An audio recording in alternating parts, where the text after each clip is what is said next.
नमस्कार किसान भाइयों, आपका एक बार फिर स्वागत है आपके अपने मनपसंद यूट्यूब चैनल इंडियन एग्रीकल्चर में। किसान भाइयों, आज के इस वीडियो में हम बात करेंगे पूसा बासमती पीबी 1692 और पूसा बासमती पीबी 1509। इन दोनों वैरायटियों में क्या अंतर है? क्योंकि आजकल मार्केट में पूसा बासमती 1692 और पूसा बासमती 1509 बहुत ज़्यादा आजकल देखी जा रही हैं और लोग सबसे ज़्यादा लगा रहे हैं।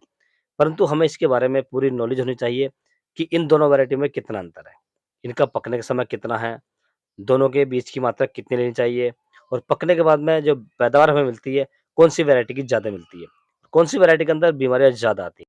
तो किसान भाई इन दोनों वैरायटी के बारे में हम पूरी बात करेंगे कि कौन-सी वैरायटी हमें लगानी चाहिए और कौन-सी ज़्यादा बेस्ट है।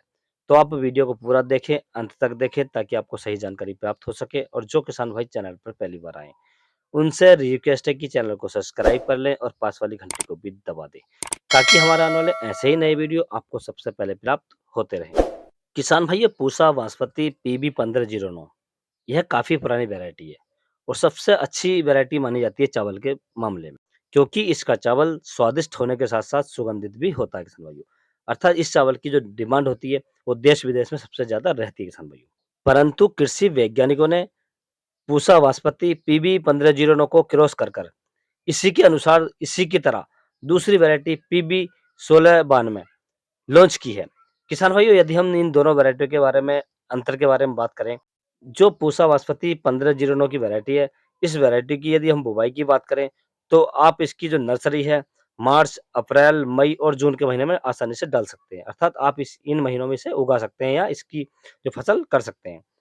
यदि हम बीज दर की बात करें तो आपको जो पूसा बासमती 1509 की वैरायटी है, इसकी यदि हम नर्सरी डालने के लिए बीज की बात करें, तो आपको लगभग 6 से 8 किलोग्राम प्रति एकड़ के हिसाब से इसकी नर्सरी डालनी होती है किसान भाइयों। यदि हम किसान रोपाई की बात करें तो ये पूसा बासमती 1509 है। जब आपकी जो नर्सरी है या आपकी पौध है, लगभग 25 दिन के आसपास की हो जाए, तो आपको इसकी तुरंत रोपाई कर देनी चाहिए किसान भाइयों। यदि किसान भाई हम इसके पौधों की लंबाई की बात करें, तो इसका जो पौधा होता है किसान भाई लगभग 100 सेंटीमीटर का होता है। मजबूत होने के कारण और कम ऊँचाई के कारण, इसकी जो वैरायटी है कम गिरती है। जो पूसा 1509 वैरायटी है, ये कम गिरती है किसान भाइयों। यदि हम इसकी फसल अवधि की बात करें पकने की, तो इसकी जो फसल लगभग 90 दिन में पक कर तैयार हो जाती है किसान भाइयों।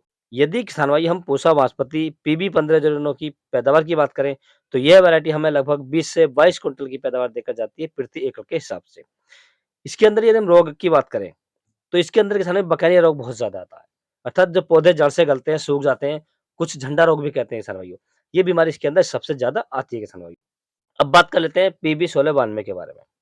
यदि किसान भाई हम इसकी बुवाई की अवधि की बात करें या नर्सरी डालने के समय की बात करें, तो जो पूसा बासमती 1692 है, आप इसकी नर्सरी मई और जून के महीने में डालेंगे तो ज़्यादा बेहतर रहती है किसान भाइयों। इसे हम अप्रैल में भी लगा सकते हैं, परंतु बढ़िया पैदावार के लिए, अच्छी पैदावार के लिए हम इसकी नर्सरी मई और जून के महीने में डाल सकते हैं।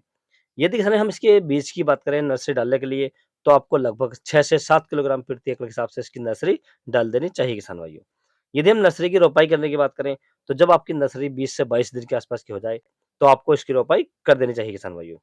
यदि हम इसके पौधों की लंबाई की बात करें, तो इसके जो पौधों की लंबाई है लगभग 100 से 105 सेंटीमीटर तक होती है किसान भाइयों। इसके तने मजबूत होते हैं और तने मजबूत होने के कारण पौधों की ऊंचाई कम होने के कारण ये धान गिरता नहीं है। इसकी जो बाली होती है किसान भाइयों उसमें दानों की संख्या ज्यादा होती है, जबकि 1509 में कम होती है।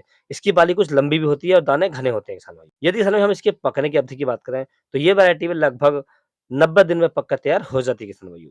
यदि हम इसकी पैदावार की बात करें, तो यह वैरायटी हमें लगभग 22 से 28 क्विंटल प्रति एकड़ की पैदावार देकर जाती है किसान भाइयों। खाने में काफ़ी स्वादिष्ट होती है और इसके अंदर कोई बीमारी नहीं आती है। जैसे पीबी 1509 में झंडा रोग आता है या बकानिया रोग आता है, इसके अंदर ये बीमारी नहीं आती किसान भाई। यदि किसान भाइयों आप पूसा बासमती लगाना चाहते हैं, तो मैं आपको सलाह दूँगा कि आप पूसा बासमती पीबी 1692 का चुनाव कर सकते हैं।